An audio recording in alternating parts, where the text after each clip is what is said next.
Ladies and gentlemen, welcome to another episode of Fuel the Pedal, that podcast usually on all things nutrition for cycling and endurance sports with a twist. Today is one of those twist days. We are at episode 26, Viral Misinformation and Pseudoscience, Beyond COVID-19, with none other than Anthony Warner, aka The Angry Chef. I'm Gabriel Martins, and you're listening to Fuel the Pedal podcast.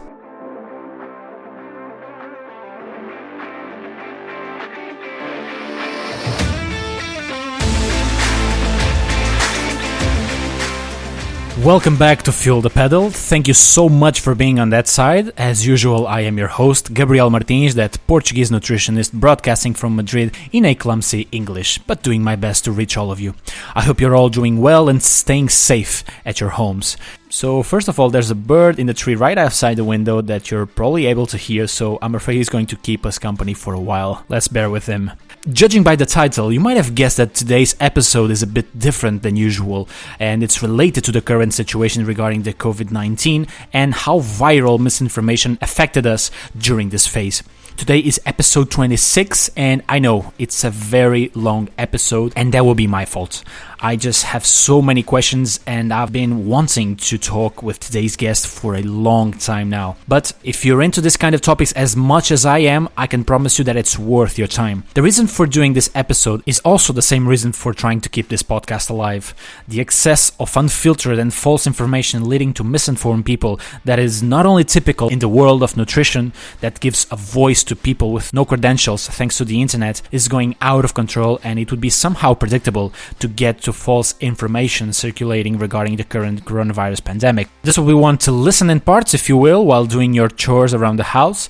And to talk about this topic today, we have with us none other than the Angry Chef. His name is Anthony Warner, and Anthony is a professional chef with a background in biochemistry who got increasingly irate at claims linking food and health made by people with no qualifications. This irritation led him creating the Angry Chef blog, an alter ego that gets riled up about things from fad diets and detoxing to superfoods and veganism. Anthony is the author of The Truth About Fat and The Angry Chef, a Guardian Best Food Book of the Year and winner in the Health and Lifestyle category and the inaugural Hearst Big Book Awards. He writes regularly for publications including New Scientist, Men's Health, The Sunday Times, and The Daily Telegraph. Anthony will be sharing his forthright views regarding the current coronavirus pandemic and how some opportunistic influencers try to take advantage of the situation to sell their immunity shots, and will inevitably tackle some nutrition-related topics as well as discuss some possible ways to help us filter information and be critical about the information that we're exposed to. Let's not waste any more time and get on with this viral misinformation and pseudoscience beyond the COVID-19 with the Angry Chef up next on Fuel the Pedal podcast.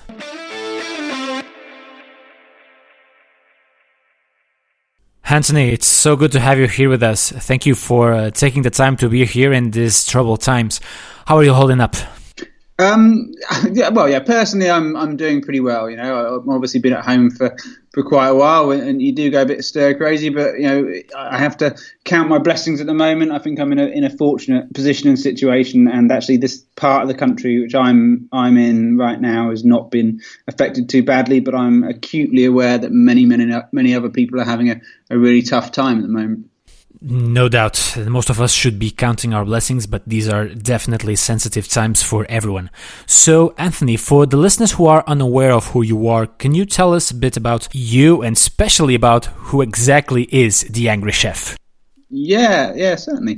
My name's Anthony Warner. I'm a chef and a food and science writer, I think is probably the best way of describing me. I work for the food industry. I work in product development, and I also write a blog called The Angry Chef, where I talk about food science and nutrition science and kind of made my reputation exposing fad diets and pseudoscience in the world of food, which I think is an interesting area. And, I've written a few books now. I've written 3 books now, two which have been published so far. one's going to be coming out later this year, and write for UK newspapers on this sort of area, and for New Scientist and various other magazines.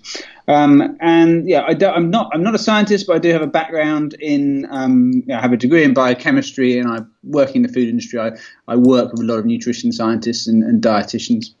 Terrific. So first of all, Anthony, it is for me a tremendous pleasure to be able to finally talk with you. We have just so many things to get into regarding the coronavirus situation. We have to talk about nutrition in general as well, pseudoscience, and wrap up by having us try to get with ways to help us all filter information, and above all, being critical and knowing who to listen, whose opinion to consider, and knowing who not to listen and just ignore. I think this is probably the foundation of today's talk with you, and it's, I think, what you try to transmit in your blog and in your books as well. So apart from all the coronavirus situation where the self-proclaimed experts take the opportunity to claim what supplements you should be taking to boost your immune system, ignoring what a truly boosted immune system really is, which is really not a good idea to have all the time. So these are the same type of experts that blindly defend certain types of diets and that have invaded our lives through social media. I'm talking about paleo, functional foods, keto dieting, and plant-based, which is debatable, I know, but as a nutritionist, I prefer to think that I'm on the flexible side of things, and I believe that many of these diets may have their possible role in a specific moment and context, much like utensils that you can use in the kitchen, for example. But I digress. My point is that social media gave a voice to these experts, and all of them have some things in common, I think. First, they all believe that reading a study on PubMed makes them scientists. And second, and in my opinion, perhaps the most serious, is that they blindly believe that their way of eating is the only way possible. And it's not unusual to see typical rampages and defensive postures on social media around these nutrition-related topics. So this, as expected, created some ramifications to the current situation regarding the coronavirus, with articles and posts on social media, you name it, about supplements and immune boosting shots taking advantage of the situation to sell snake oil, which I believe is disgusting beyond belief. This is where you come in, Anthony. Now, I've been following your work for a while, and it's funny because I knew of your work because of the first speaker here on the podcast, Dr. Javier Gonzalez from the University of Bath, and he posted a tweet about your book, The Angry Chef, The Bad Science and the Truth About Healthy Eating. 2 days after I bought the book, devoured it and loved it, and since then, Anthony released his anger again in his blog, where he often writes about food-related topics and pseudoscience, but this last one, called Going Viral, regarding the current coronavirus situation and the immune boosting claims around the web, really was a masterpiece that I strongly recommend you to read. And so I had to at least try and bring Anthony here to put to use some of his anger on the podcast. In a time that, just as you said, we should be counting our blessings and especially thanking the stars, I think, to our farmers, drivers, logisticians, managers, cleaners, factory workers, even shop floor staff who are breaking themselves so that we can fill our cupboards. So, Anthony, that was a big intro. Let's start with the most obvious question, and the one that I'm sure you've been asked before. Why are you so angry, and what sort of led you to start writing about these topics in the first place? Okay. So I would apologise in advance to anyone listening expecting me to be screaming into the microphone right now. Because I do write I have to admit, I do write a character. I write in character, and the character is all about getting angry about the sort of pseudoscience in food and diets and all this sort of misinformation being spread around about science and generally. And it's quite a useful writing device to have this sort of very profane and angry sort of character who writes and speaks in a certain way. But that doesn't mean I'm not actually, these things don't get to me, and especially at the moment, it's just been really awful to behold. Because I'm a chef. The heart of what I do is loving food. I really love food. I think it's a very important thing. I think it's our relationship with food is a very important relationship in our life, and we should, value it, and we should get to a point where we find pleasure in food. And I get very, very angry at people making others feel guilty about how they eat and guilty about how they live, because it's there's no place for those sort of things in food. And so that's kind of where at the heart of it is really stripping away all this guilt and this shame and this difficult relationship we have with food, and getting back to a point where food is a joy and a pleasure and something that we should be thankful for, rather than just feeling terrible about most of the time, which is what we are encouraged to do a lot of the time. And that's really the heart of why I started writing this blog and why I started getting angry. And when I started writing it, I exposed more and more stuff that I found about people misrepresenting the science around food, misrepresenting nutrition science, and just misrepresenting the truth in often quite a pernicious way, often quite a dangerous way. And you had this rejection of expertise, which is a global thing, which has happened in so many spheres. But my sphere is food and nutrition and diet, and this rejection of expertise, which I think is one of the most dangerous things to happen to society over the past sort of 5 years or so. And what we suddenly see now is that playing out in the most horrific fashion, because we're now at this point where we have a serious health crisis. For people to be making these sort of false claims about immune boosting foods and superfoods and special diets that are going to give you extraordinary health, for people to be making those claims, basically selling stuff to rich people to make them feel guilty, then it was kind of funny, and it was kind of sort of quirky and cute, and Gwyneth Paltrow was out sort of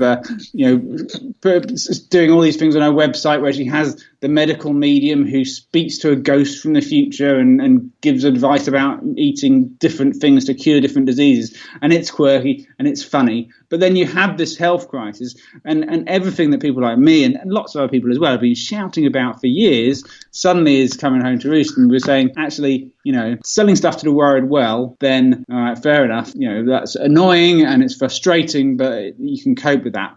But the very same people, or many of the very same people, are now, this undermining of expertise is undermining the medical expertise that we need to be listening to, and it's really quite a dangerous situation we've got ourselves into, that we've reached this point where we have such rejection of the science, which gives us an amazing life and keeps us safe and keeps us well and keeps us well fed. We've become so detached from that reality, and this is kind of something, this disease now is something that's bringing us back to reality and saying, actually we need to listen to experts, because there's many, many reasons why this has happened, and all of them are coming together now in this crisis. If we don't get back to having a better understanding, better sort of scientific literacy within communities, then we're going to end up in serious trouble. Well, that actually sums it up quite well. One could almost say that this undermining of expertise is the foundation for all the market that has been created to sell not only this immune boosting supplements, but for many other businesses in the healthy food industry, if you will. So reject all that medicine has brought us so far. Natural remedies will cure you is the message. And it keeps the market engine going, right? Yeah, certainly. That's why it's been so persistent, because a lot of people have monetized it. A lot of people have an interest in rejecting expertise, and because that gives them the ability to sell their particular diet or their particular fad or their particular supplement or whatever it is. Because even though all the conventional medical advice is saying, no, that's a useless thing to sell, that's valueless, they can reject that expertise and they can sell the thing that they want to sell. And, so when a lot of people have a financial interest in it happening, it's going to perpetuate. And then we have, what fascinates me is how our modern way of processing information and accessing information is often through social media and through various different sort of networks that we tap into, and the way we interact with information has dramatically changed in the past 20 years. Beyond all recognition. When I was at university, which was admittedly quite a long time ago now, if I wanted to look up a scientific paper, I had to go to a library and sort of access an academic library and find the paper. And now if I type a couple of words into my computer, I have access to hundreds of scientific papers. The way we access information has dramatically changed.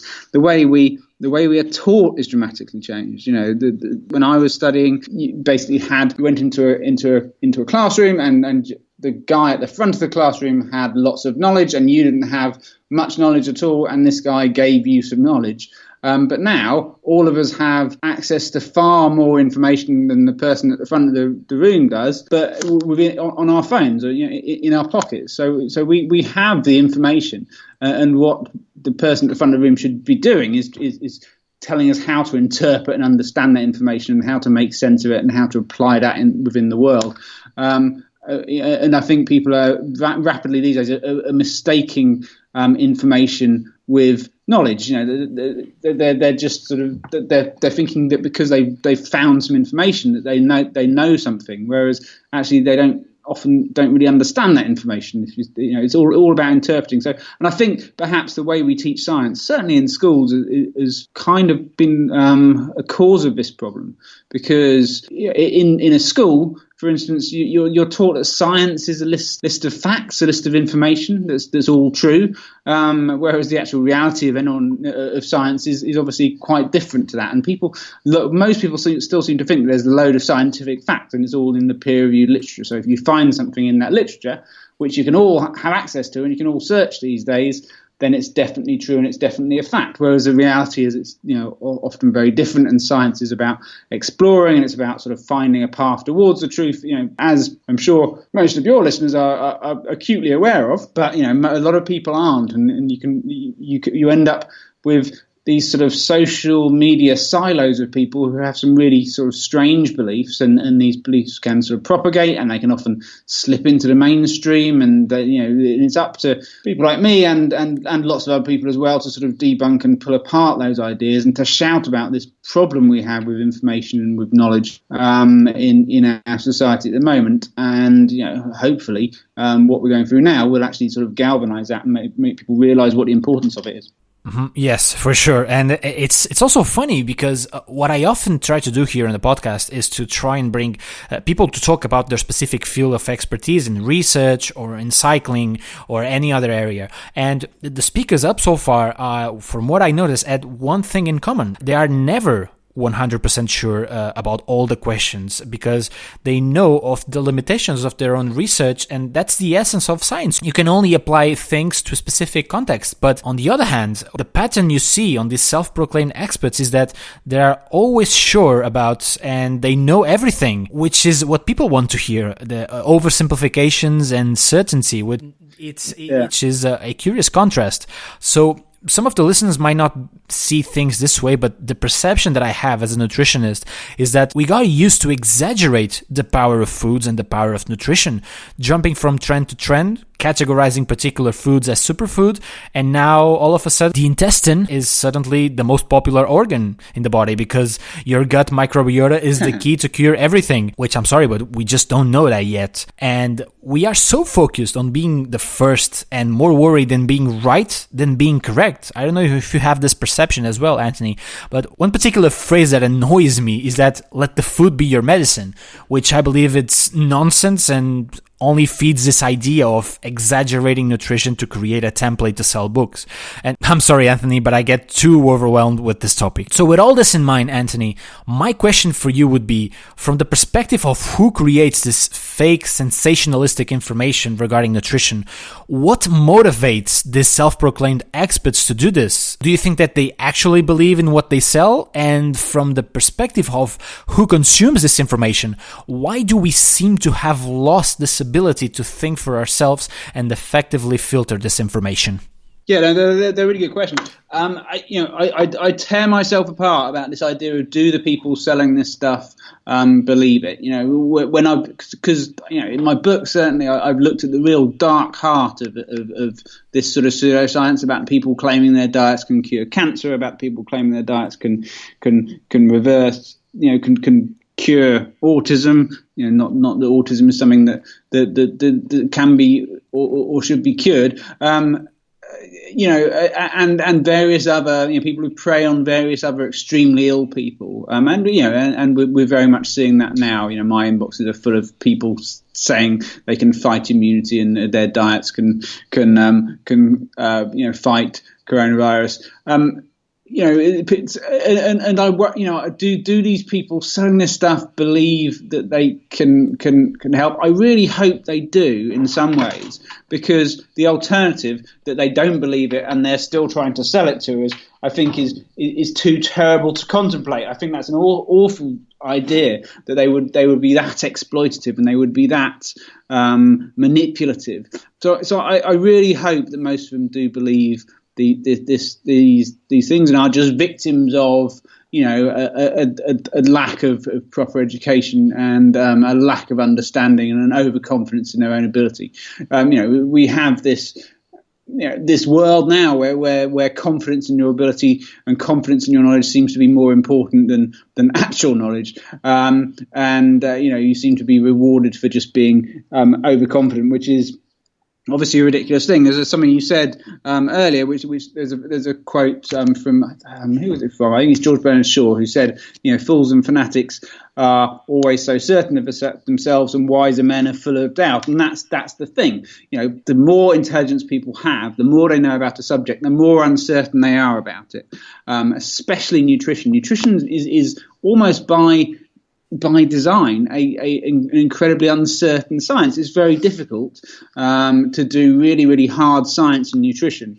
And that might, I know there is good science in nutrition, but in terms of the effects of diet on long-term health conditions, it's very difficult to do really good experiments. It's very difficult to do a randomized controlled trial of diet. How do you actually do that? So much of the evidence is based on epidemiological studies, which everyone will know have a huge amount of problems with them, and a lot of it, always based on animal studies, which we're not mice, we're not rats or whatever. So people will dismiss them. And when then people say we should have more randomized controlled trials, I'm not even sure 100%. A lot of the time, I'm not sure what they mean by saying we should have more randomized controlled trials in nutrition science.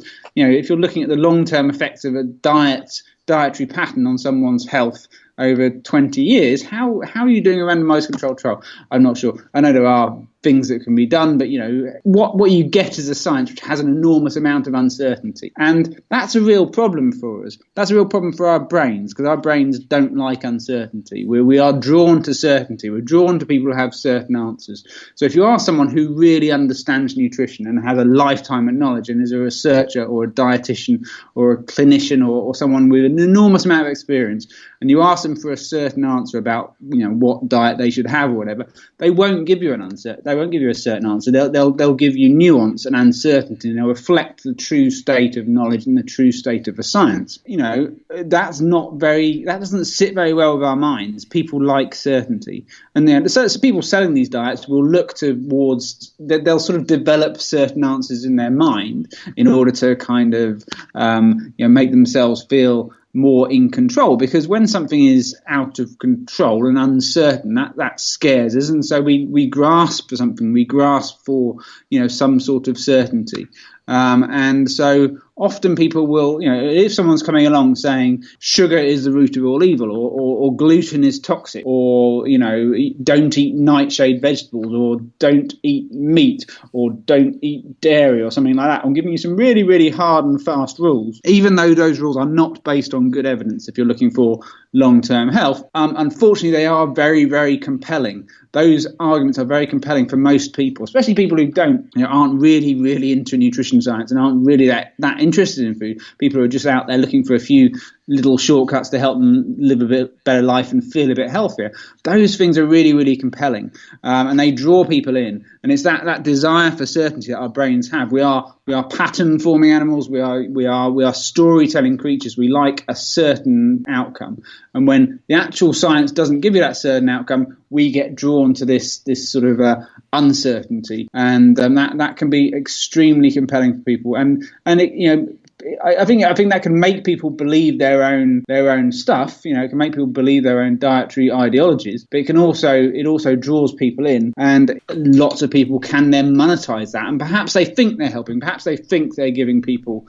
giving people something good. Perhaps they think they're helping people out by giving them advice about which foods they've read are immune boosting and which bit of science they've misinterpreted to think that that's going to help you stop getting a viral infection if you eat a certain fruit or something. Perhaps they think they're helping people, but they're sort of victims of their inability to understand their own ignorance a lot of the time. I believe and I hope. I think there are some charlatans out there. There are some people who are absolute snakes and are fleecing people for money. But I think most people are just have this unwarranted confidence in their own knowledge and their own ability and their own understanding. I surely remember that one of stop eating nightshade vegetables. It was part of the paleo diet and now it's gone. But I'll stick to what you said about the limitations of nutrition information. I don't consider myself a researcher, although our group has been producing some research in the past few years. And the thing is, research in whatever field it is, each study is a small piece of a puzzle that when there's been enough years to get all those pieces together, if they fit, you can start to see what's the picture behind it. And from the perspective I have, what I see is that people who read an abstract on PubMed or share a random news study on Twitter, they think that by having one small piece of the puzzle, that they know what the full picture looks like. And it takes years of cumulative research to get those bits together to come up with something, which could indicate that people are not perhaps ready to deal with information, at least this kind of information. This is a sensitive topic and a tricky question to answer, Anthony, but do you believe that health-related information should be somehow filtered or regulated? We know, for example, that Facebook newsfeed has started downranking misleading health info and dangerous cures. Do you believe that other social media platforms or web pages would require this as well? Or is there a way in the long term to teach people how to do this for themselves? Yeah, it's a question I get asked a lot about should it be regulated. I work in the food industry, as I said, I only work in certain parts of the food industry. I don't work in the sort of health food type parts, and would never associate myself with anything making sort of claims. But what we do in the food industry is incredibly highly regulated in terms of what you can and can't say about a food product. And if you want to advertise that food product, what you can and can't say is incredibly heavily and completely rightly regulated. So you can't say it boosts your immune function. You can't say anything that without passing through extremely strict legislation on health claims, and also, and that's the European legislation. And in the UK, we have legislation on advertising, and if you're making a false claim, that's potentially a criminal offence. So the question is, should that regulation then be extended to blogs or recipe books or magazines or the press or TV nutritionists talking about food and diet? I mean, I probably think it should be. I do think that there is perhaps a place for that, but it would be so hard to regulate, even within the food manufacturing industry. Certainly in small stores and online, you can buy stuff which makes some absolutely outrageous health claims, which are completely, against the European regulations on food and health claims. So even that's hard to regulate. If you extended that to every single blog and every single recipe website and every single recipe book, I think that it would be extremely difficult to enforce, and so perhaps it's not even worth regulating unless you're going to invest an enormous amount of time in regulating the whole of social media. And the more it gets sort of the more you clamp down on it, the more it'll just pop up somewhere else, and that's just how these things work, and it'd be incredibly difficult to do. I think there might be a fair amount of self-regulation will start to happen, especially after what's happened here. Also, if you go back to, I don't know if you're aware of the case of Belle Gibson in Australia, who was someone who claimed to have a brain tumor and claimed she was treating it with diet and health, managing her health with various quite extreme dietary interventions. It turned out, she was claiming this fraudulently, and was exposed and fined, and the publisher who was going to publish her book, it ended up having to pulp the whole thing, and there was threats of legal action and all sorts of things. So, there might be cases like that might cause some sort of self-regulation. I doubt if it will really, massively change. But what I think you have to change, and I think I've said this already, is you have to improve the way we assimilate and think about information. You have to improve basic science education so people understand that there is uncertainty at the heart of science, and understand that when somebody is very, very certain about a thing, and all the experts sort of say something different, that person is probably wrong, however compelling they sound, and however much anecdote they have, and however many people endorse them, however many celebrities endorse them. That person is probably still wrong. We need to encourage more critical thinking, and we need to take science education back from this list of facts to this, that its very heart, the very first time you teach science, should be about critical thinking and understanding what good quality evidence looks like. Because nutrition is the science which most people intersect with. Most people who are not interested in science, they intersect with nutrition science perhaps more than any other area of science, because it does affect them, because we all have to eat and people are interested in health. So it's essential that people develop those critical thinking skills, because, like I said, you can regulate it. It will be incredibly hard. I think it should be, and in an ideal world it would be, but what you have to have is more people out there who are good at critical thinking, who understand the evidence and are more willing to challenge these people, because who are making these sort of claims. And I hope that will happen. I hope that things like this sort of health crisis, where we realise how fragile our health is, and we realise how dependent upon experts and expertise we are. All these people who are new gurus of health, they only can exist in a system where all these sort of terrible infectious diseases have been that science has managed to get on top of to such a large extent. And like you said, when one of these comes along that we don't really have any way of dealing with yet, we realise how far our progress has been, how far and how fast we've come in such a short time. And so these people saying they're the new gurus of health, they don't have any answers for sort of serious health problems. They're selling stuff. The only reason they can sell that stuff is because of the progress that has been made in science and medicine over the years. Regulation, I don't think I do think is a nice dream, but I don't think it's going to happen. It's critical thinking that we really need. Sure, and let's hope that by the end of this episode we were able to contribute with our tiny grain of sand. And Anthony, we could almost establish a parallel here with many of the things in your first book, The Bad Science and the Truth About Healthy Eating, where you go around the diets that were trending back then, 2016, 17, yeah. Which interestingly are not the same diets trending right now. But from all those, I believe one is still deeply rooted in this moment, and it's the clean eating movement, and the belief that natural is always best for us. Now, you mentioned something funny in your article going viral that I mentioned, which was, and I quote, "The virus and the disease that it causes are as natural as the sunset. The tools that save us will be forged at the cutting edge of science. Genetically modified plants will produce viral antibodies to help create vaccines. The latest gene editing techniques, so demonized and fought against in our food systems, will edge us closer to solutions. We will happily inject things deemed unsafe by supposed environmental campaigners, and it will be right for us to do so. It is technology that gives us hope." Anthony, this question was actually sent by my good colleague Helena Trigueiro from Portugal, who is really into these topics as well. Why do you believe that it is so difficult for people to understand that this sustainability we all desperately seek require something that is viable in the long term, and not all natural things are good, such as this virus, and that things like GMO-free and organic farming for the moment have no evidence that can feed us all in the long term?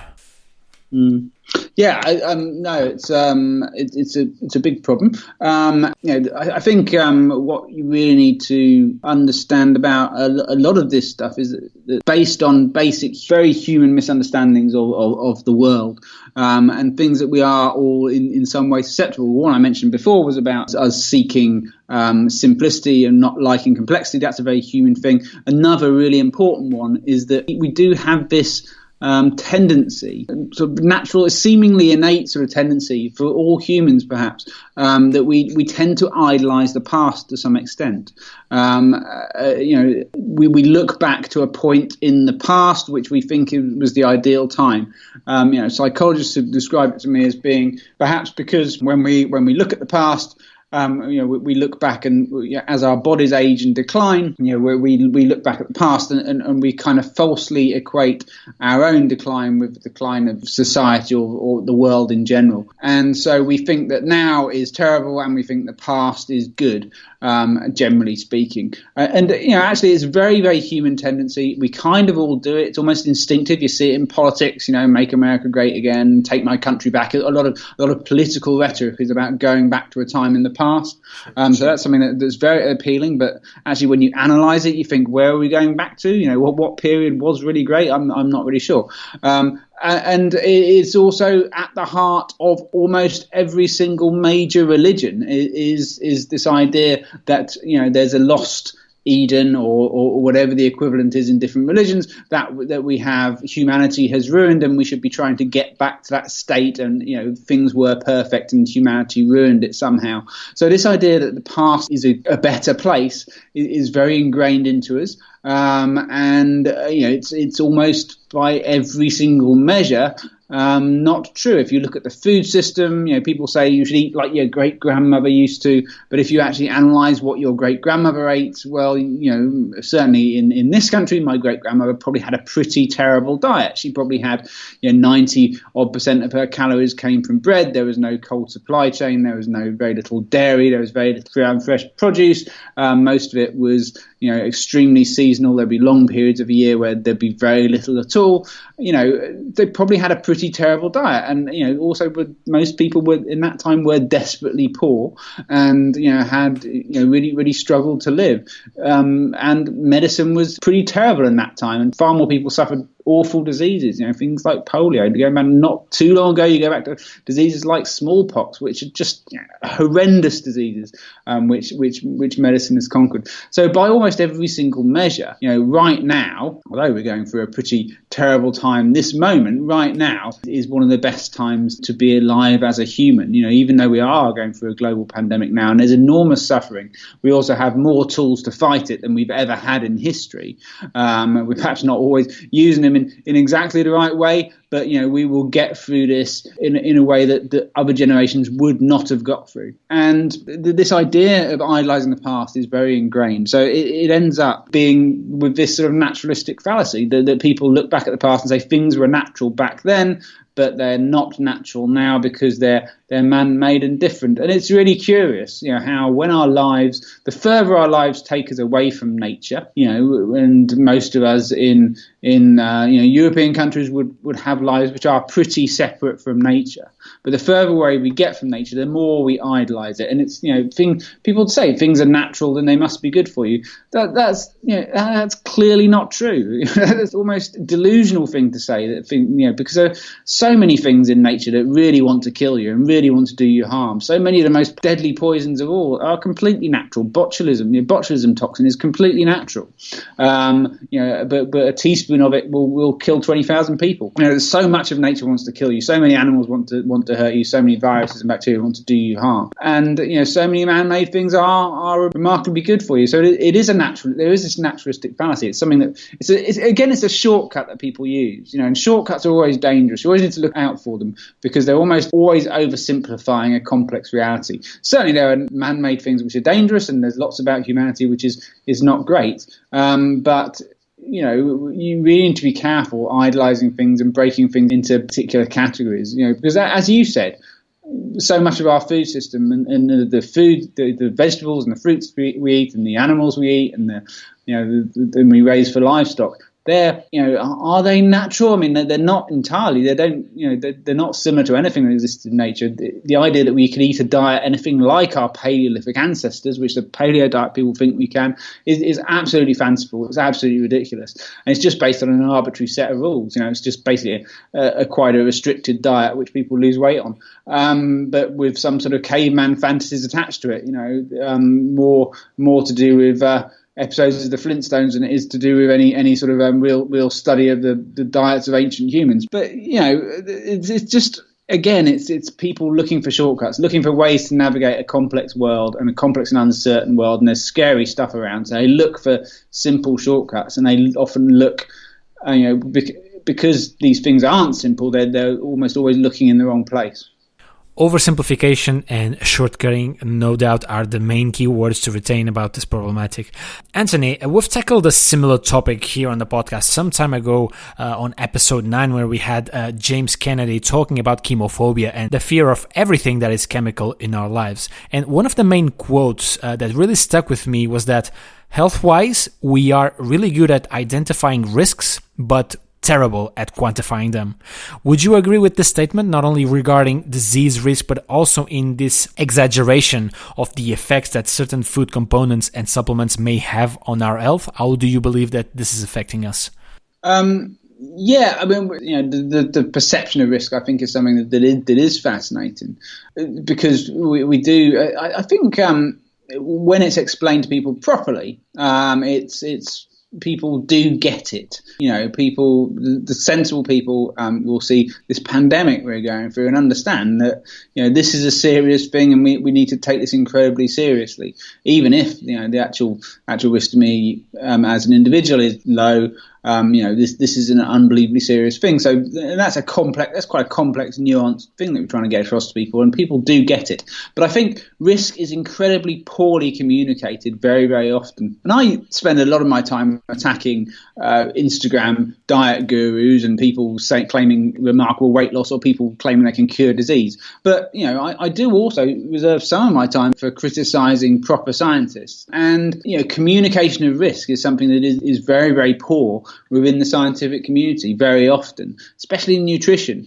I was at a thing at a couple of years ago, I think, the General Medical Council in London, and I was stood up. I was doing a little thing at the end and on a panel, and I criticised everyone who'd spoken before me, because every single person presented some sort of results, and I think almost all of them had used relative risk rather than absolute risk. And relative risk is a terrible way of communicating things to the public. It's useful for looking at assessing risk in academic study, but in terms of communicating to the public, using relative risk to describe how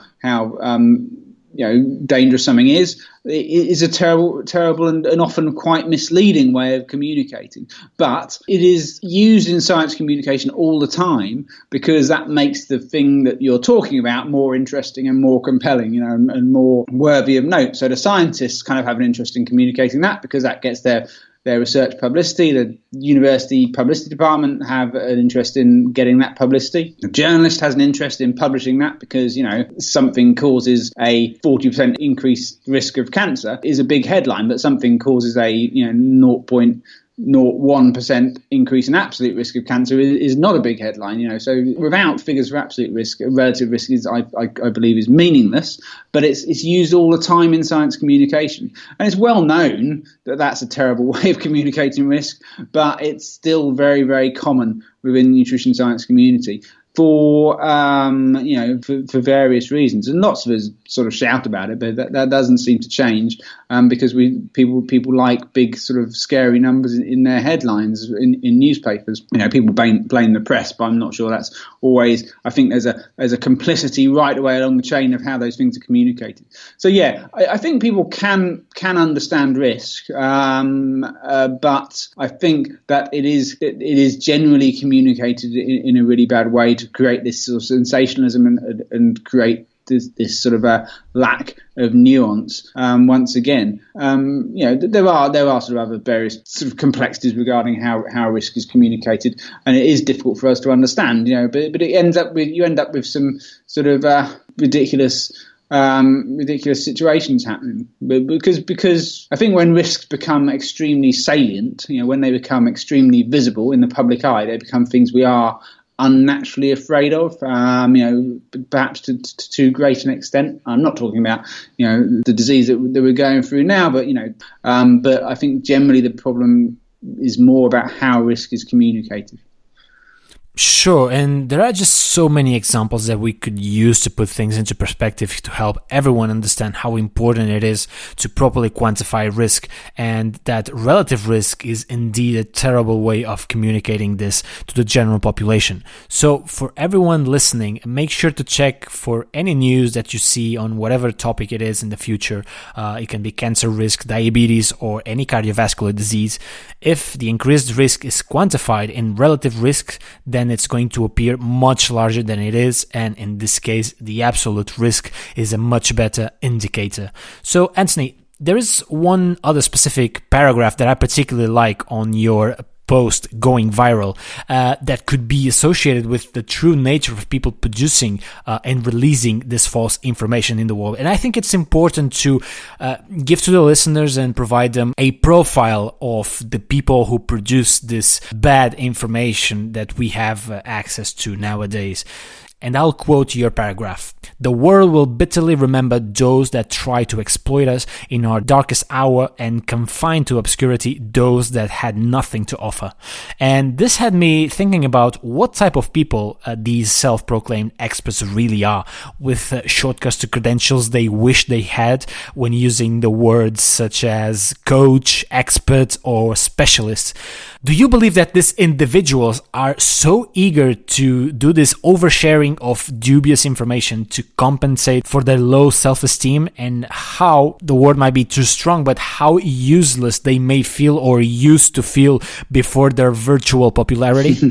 That's pretty strong actually. I think so. I think there's this people have created an identity.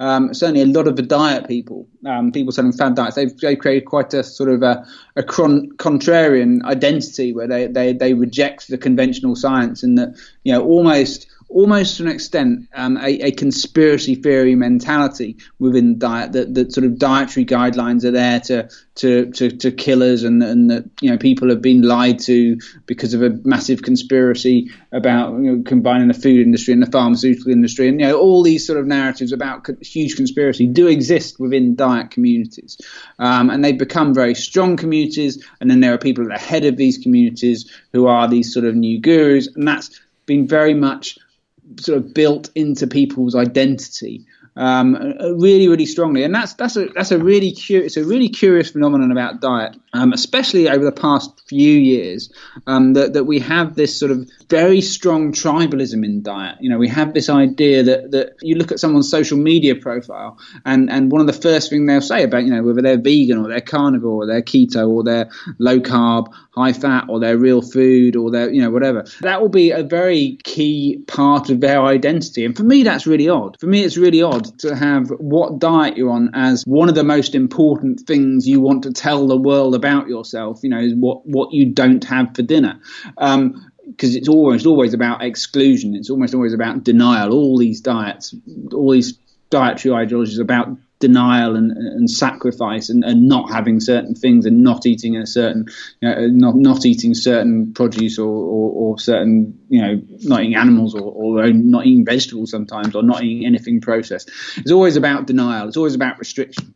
Which is really troubling for me, but it's also quite, it's quite telling how that's slightly sort of religious type language, and perhaps to some extent this sort of dietary tribalism has replaced religion in many people's lives, as religion has declined. Maybe dietary ideologies have sort of overtaken them in many people, and it's because it's something you say to signal something about yourself to the world. It's something that I do, and it shows your privilege, and it shows you're able to do this sort of restriction, and it shows you have these sort of false perceptions of purity and denialism, which again are quite religious in nature. But what that does, the problem with that is that when it becomes so tied to people's identity, then it becomes a very important thing about them. And actually, when I come along, or many of the other people who come along and start to challenge the science on which they built this identity and say, no, well, you haven't quite got that right, or you've misinterpreted that, or you've cherry-picked that bit of information, or this is different to how you think it is. When you start challenging that, you really start challenging something very fundamental about people. So it's no longer about just challenging the science, it's about challenging someone's identity, and they become incredibly resistant. And so you have these people fall into these very, very strict tribes. And I said they're about sort of contrarianism, they're about rejecting authority, they're about rejecting scientific consensus. So when something like this comes along right now, these people are in a difficult position. Either they say, I was wrong, we must completely accept what the authorities are saying, we must completely accept that these people know what they're talking about, these are people with expertise, or they have to double down and they have to say, no, hang on a minute, I've built my identity around saying that, conventional science doesn't understand, and, actually this is the reality. So they have to double down. Otherwise, they show themselves up for being, they completely shatter this identity they've created online, and this community they have around them will just sort of disown them and say, you told us it was one way and now you're saying it's something else. So they have to double down. And a lot of them are doubling down onto this sort of pseudoscience of saying their diet will protect them from the virus, or, and if everyone else eats this way, then this will solve this problem, and it's all to do, because they've said, like they said, food is medicine, and the most important thing about health is the food you eat, and all this stuff is key to their identity. So if they hold their hands up and say I was wrong now, these people are going to be in a lot of trouble, and they're going to lose everything that they've spent so long creating. So a lot of them are just doubling down. There's a very contrarian view about coronavirus, and a lot of not even that extreme diet communities, people saying, that it's all about diet, or saying that certain diets will protect it, and it's saying that it's all a symptom of the way, the food environment we have now, and even saying that, the scientists have got the numbers wrong, and it's not, the statistics are different to how you think they are, and saying that you can be protected if you're on keto diets, and all these ridiculous things. That's all out there now, because these people have created identity about it, and they can't back down on that now. And I think for a large community of people that's going to be problematic. And obviously, I have no particular issues with someone doing themselves harm because of a particular dietary ideology, but now we're in a situation where it doesn't just do them harm, it does communities harm, because if some people aren't taking medical advice in a situation like this, then that endangers far more than just them, and then that sort of crosses a line as far as I'm concerned. And quite a serious and important line. I don't mind when people are on a stupid diet and have a stupid dietary belief too much. I'll call them out. I don't mind that much. But when that starts endangering other people, then it becomes a completely different ballgame, and we need to be sort of come down far more hard on these people and expose them far more. 100%, Anthony. Well, there's just so much to take in from your answer right now that I don't even know where to start. But diet tribalism, I believe, is the main issue with all of this, and how people feel that they are part of some sort of cult and get defensive as if you were attacking part of their identity without even realizing it.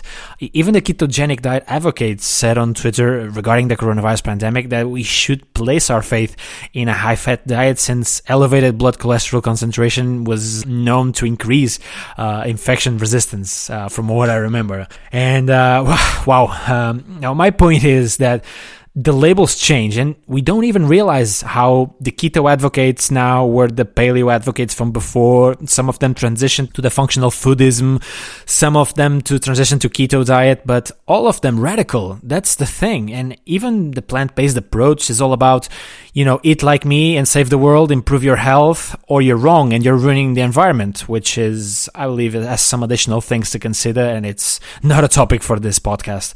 So for my next question, I will use a quote from Steven Pinker taken from one of your books, and it goes like this: "Most of what I read about food is patently illogical and seems to tap into a combination of status signaling and primitive intuitions about purity, contamination, and essentialism. Among other things, there's no nutritionally coherent category called processed.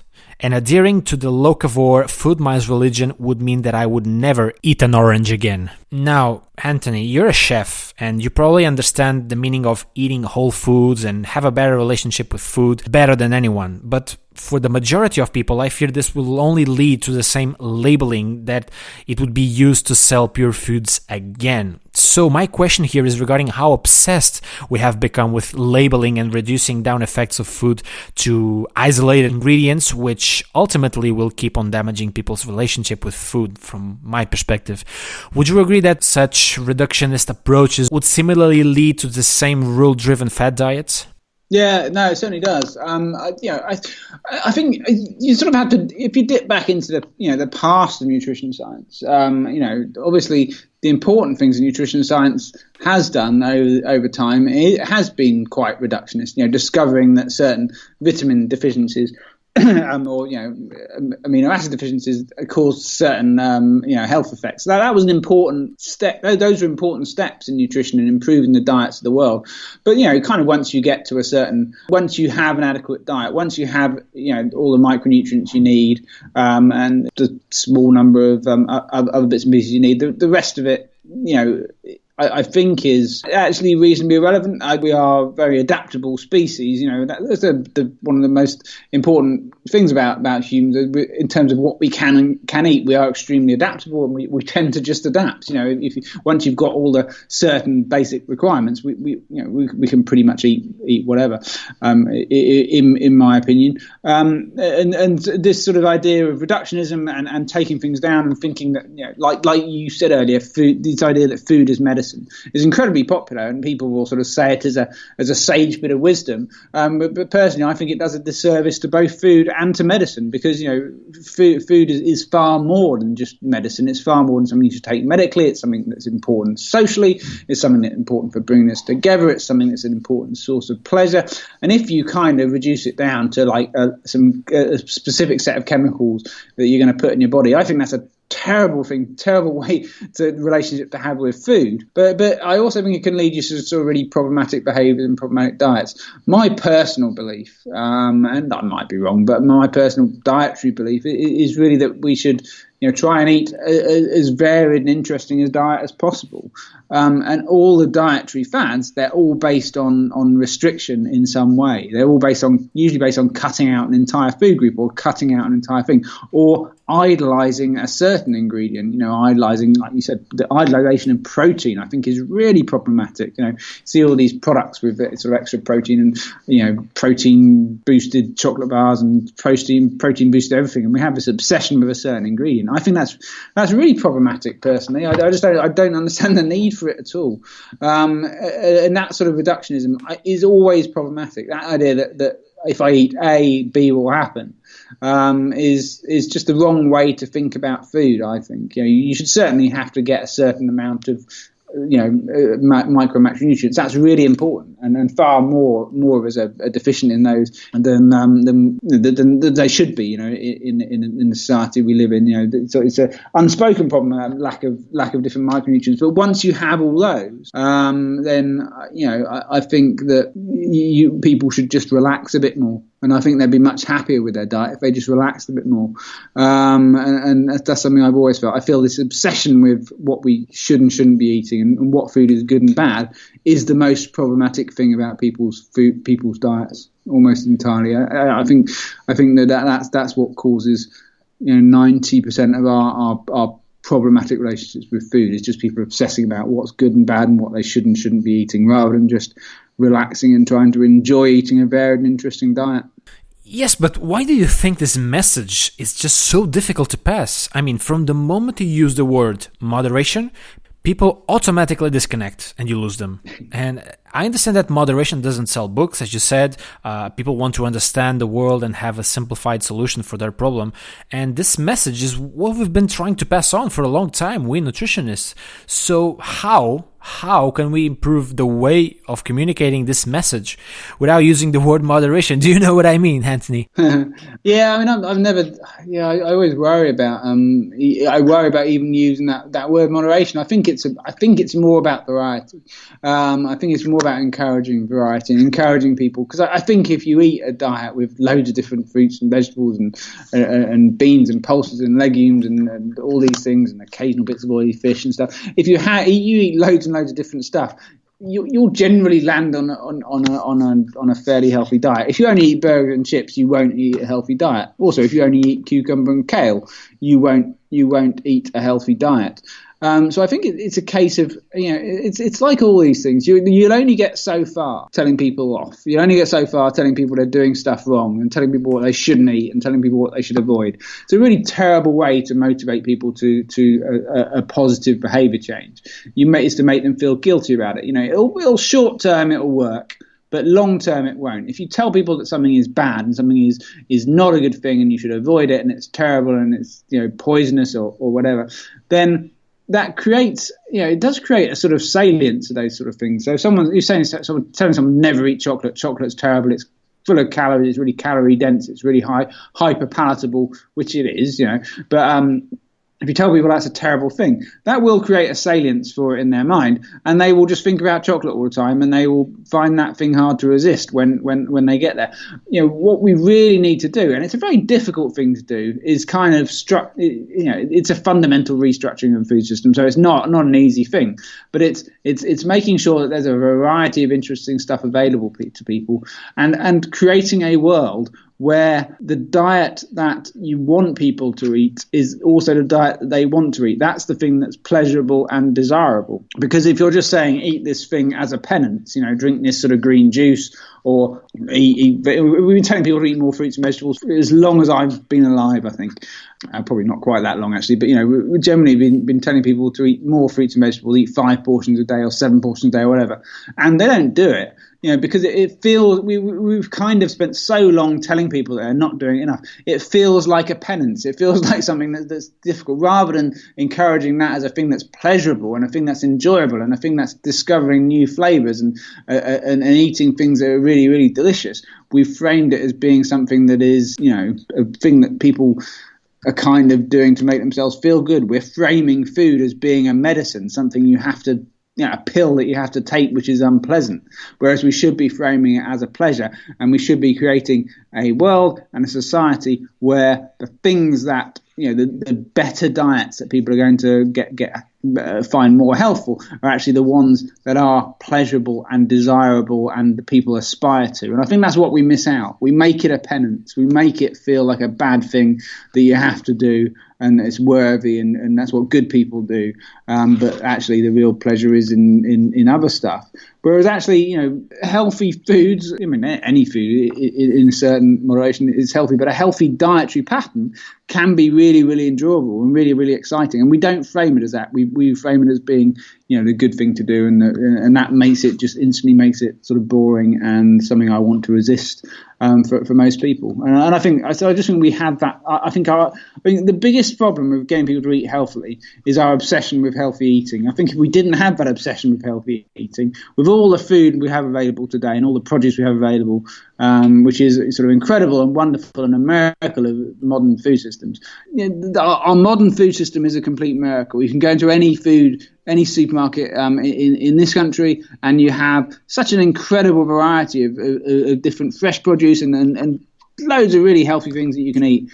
And it's just getting people into really aspiring to eating a wide variety of different things and taking pleasure in the things that we want them to eat, rather than getting obsessed about what is good and what is bad and moralizing about food. We should just be encouraging people to eat all different foods. As we've said a couple of times, we obsess that food is medicine, and medicine is unpleasant and it doesn't taste good, and you have to swallow it. But what we should be doing is appreciating food as this sort of wonderful, pleasurable thing. And I think if we did that, and we created a world where the things that people aspired to were the things that we wanted them to eat, then we would have a chance of encouraging positive behavior change. Yeah, and medicine is artificial and food is natural, right? A lot of it. I think it's really problematic to frame food as medicine, because I just think that especially in times like this, that's not people don't want to take the medicine. Do you know what I mean? It's kind of something you have to do, and I don't believe that. The food just doesn't work in that way. It's not. It's something you would just be so much better off if we just framed food as being the pleasurable thing that we enjoy, and a varied, interesting diet as being a pleasurable thing that you enjoy. Because medicine is not something you enjoy, is it? Not at all, Anthony. So, before we start wrapping things up here, do you see any relationship between the current lack of general food education in Western countries? I'm referring to the poor relationship we have with food, along with the scarce cooking skills, knowledge of gastronomy, and even basic concepts of agriculture and crops. I mean, we are getting into a generation that doesn't know where vegetables or other fresh produce comes from. And from my perception, I feel that these are the countries and societies that repeatedly and more easily fall into these trends.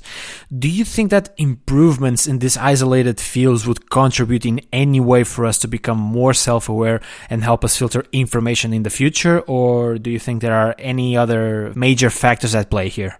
Yeah, I mean, it's difficult. I think it's a very easy trap to fall into, to assume that people just need more knowledge. I don't think that's always the case. Actually, I don't think most people need an intricate knowledge of the food system. It would be nice if people were a bit more connected to where their food comes from, and understood it a bit more, and understood how modern agriculture works, and because I think we have a tendency to romanticize it to an extent, and that can be quite problematic.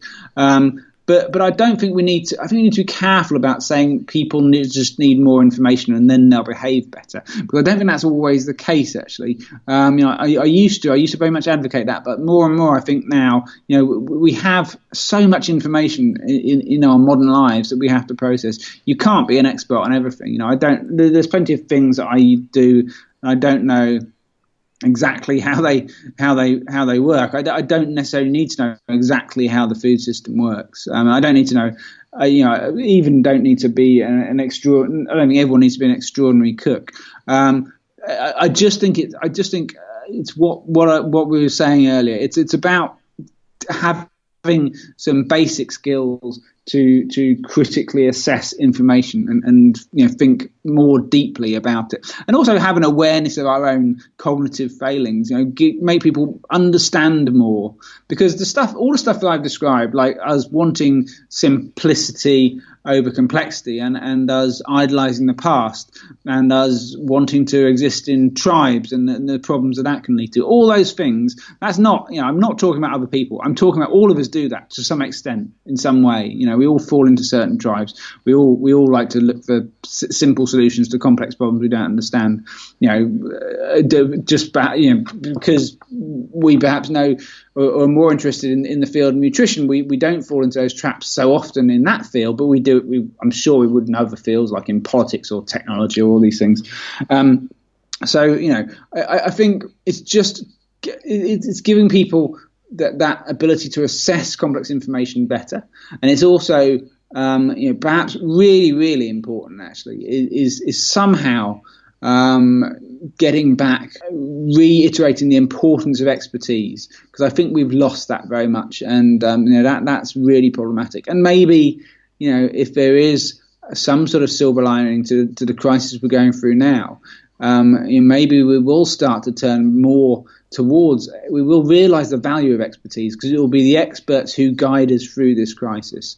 We need to have confidence in them, and hopefully, as things progress, that will sort of change, because I think that's an incredibly dangerous sort of situation where everyone's suddenly their expert, and the people with genuine expertise are shouted down by people who have sometimes louder voices and bigger followings.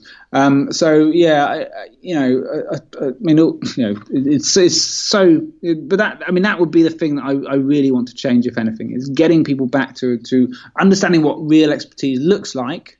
Which is often someone who's is a little bit willing to accept uncertainty and isn't always able to give you a simple answer to a complex problem, and also just helping people interpret information better and having a better sort of grounding within society generally of how to sort of interpret and process information and actually understand what science really is, rather than the misconceptions we have about what sort of science and evidence looks like.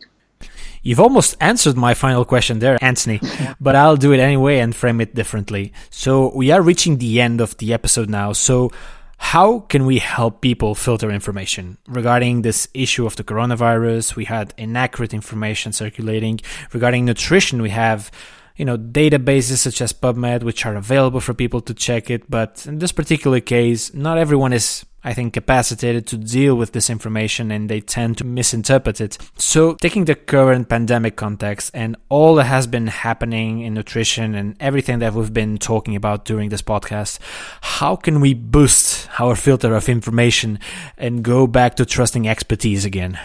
Yeah, it is very difficult. I think you have to understand. We have National Health Service in this country, and I always think if someone's giving out information which is at odds with the information that's been given out by our National Health Service, or is at odds with the information that's been given out by our National Dietary Guidelines Committee,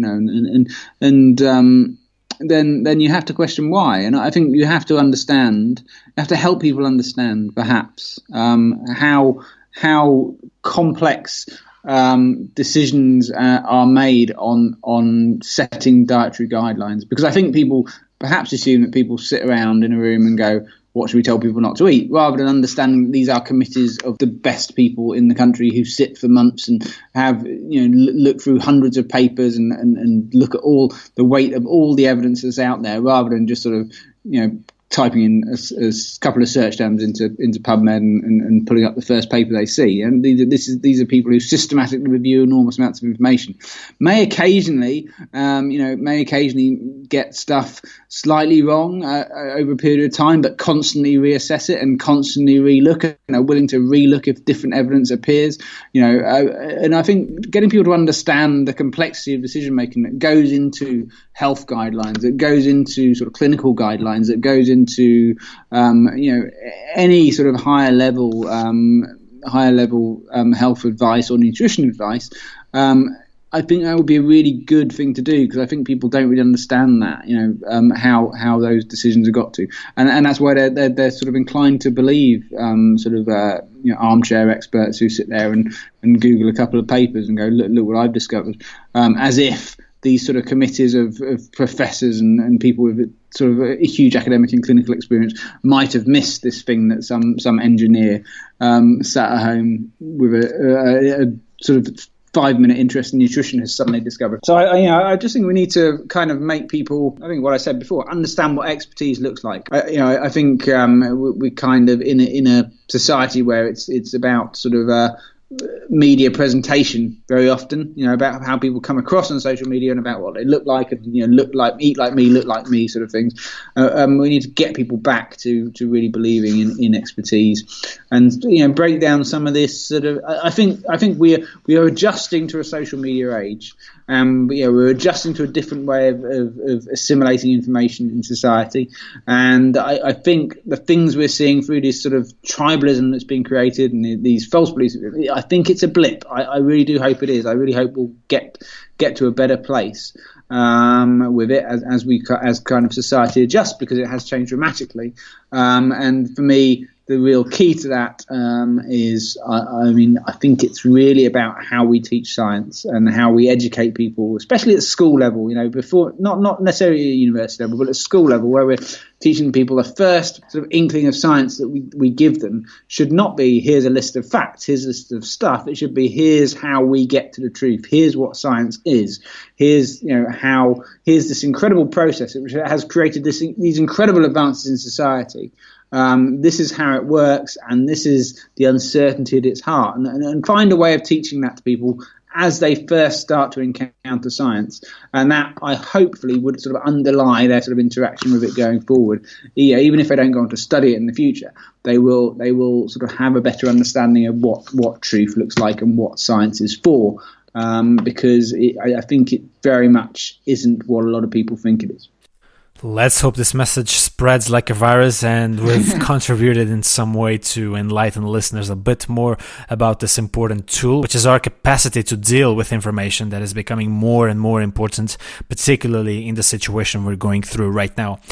Anthony, we've briefly mentioned your books, but could you tell us a bit more about them in case people are interested in checking them out or acquiring them? And also, where can people follow you and keep up with your angriness? Go on my website, which is the Angry Chef blog. Yeah, the first book, The Bad Science of Truth About Healthy Eating, is available. I think it's available in most European languages.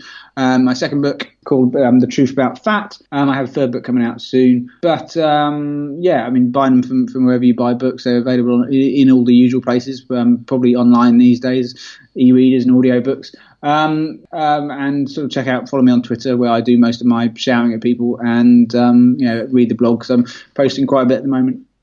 I can confirm that Anthony is quite active on Twitter as the Hangry Chef, and it's a really good Twitter profile to follow if you like this kind of topics.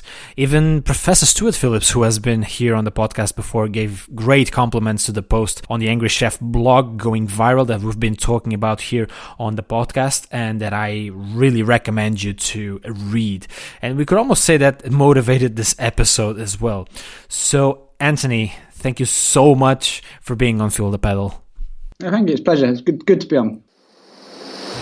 And it's finally done. Thank you for listening until the very end of the episode. I know this topic might appear to have nothing to do with cycling or sports nutrition in general, but I honestly believe that these tools to better fill information go beyond the coronavirus pandemic and are useful for a lot of contexts while working with athletes who sometimes are the ones falling into these traps, and it's our job as nutritionists to be somehow prepared to help them distinguish between what is true expertise and what is not. Thanks again for tuning in, and I wish you all the best in these difficult times. Stay safe, people. Talk to you soon.